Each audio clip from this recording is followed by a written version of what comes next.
return his light, I would never have been interested in it because it's just too hard, you know.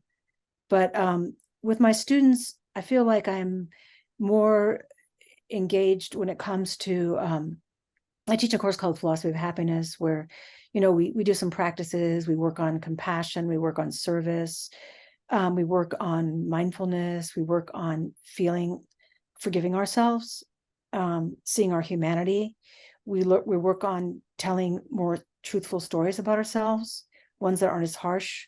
And I feel like in that way, in the way of opening the hand of compassion toward ourselves, I've been teaching students, and they've kind of, even people who are in business or, you know, very competitive people, they still need to practice compassion toward themselves. And they have to know that there is another way of life that isn't competitive, and it's not, it can't be measured, you know, and they already have it. And I think that putting people in touch with that brings joy, and they feel in that moment more relaxed. And that's something that I've savored with students, both in prison and outside of prison. I feel like that's, you know, one thing that I'm aware of.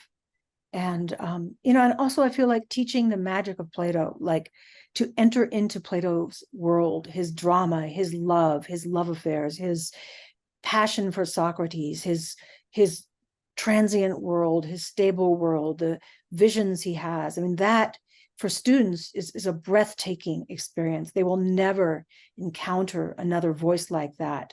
They will never encounter a stranger being than Socrates and his weird utopia. I think that is a magical, transformative experience that, you know, anybody can be brought into that world and feel the art of that. And that art is shocking. You know, it's always new. You can't be bored by it. It has to strike a chord of resonance with you. Sometimes people despise Plato and Socrates, but they're curious, and it is that pursuit of how could this amazing, you know, labyrinth, and how do I wind my way through it? I think that is something that all of us here experience and teach, and we can't explain it. You know, it is something that we take up daily. Yeah, no, the ineffable task, right? No,